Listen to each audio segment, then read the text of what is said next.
Assalamualaikum warahmatullahi wabarakatuh.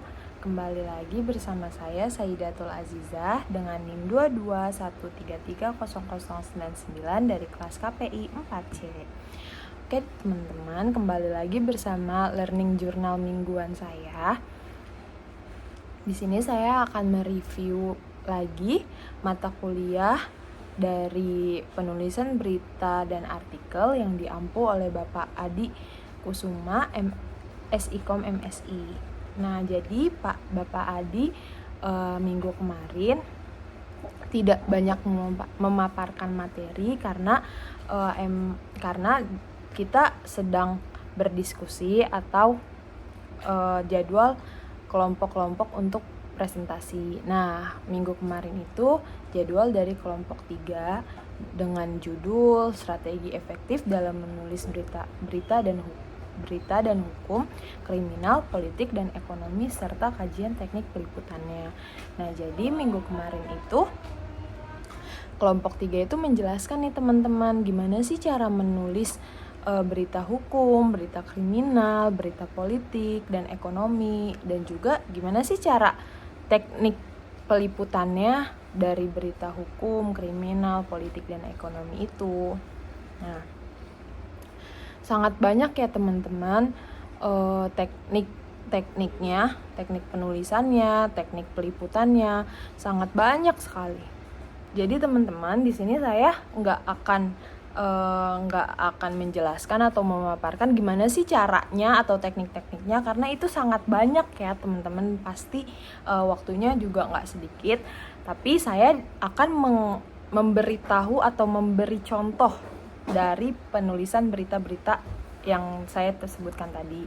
Nah, sekarang saya akan memberi contoh dari penulisan berita hukum. Pengguna istilah hukum dengan tepat. Jadi dalam melaporkan sebuah kasus hukum itu penulis harus menggunakan istilah-istilah hukum dengan tepat, teman-teman, agar informasi yang disampaikan menjadi jelas dan akurat. Nggak cuma hukum aja sih, semuanya juga, termasuk yang kriminal itu, ekonomi, sama politik juga sama. Nah, contohnya itu kayak gini teman-teman. Contoh dari judul beritanya.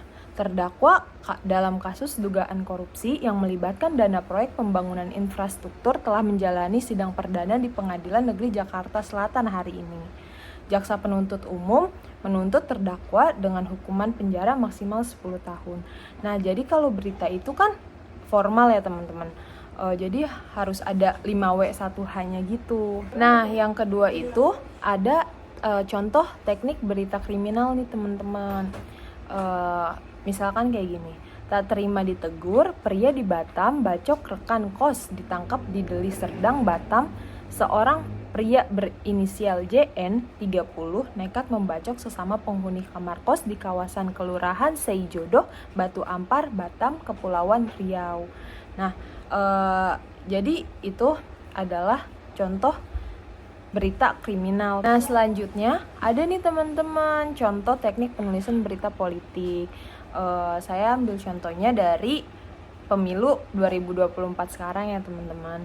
Jadi ada berita tepi menyoroti aspek unik atau menarik dari kampanye, kandidat, atau peristiwa terkait pemilu yang mungkin tidak didapatkan perhatian luas. Nah, yang terakhir itu ada teknik penulisan berita ekonomi nih teman-teman. Kalau teknik penulisan berita ekonomi itu terkait dengan berita ekonomi bisnis, itu erat sekali kaitannya dengan angka-angka grafik, statistik, dan peristilahan ekonomi lainnya. Nah, mungkin cukup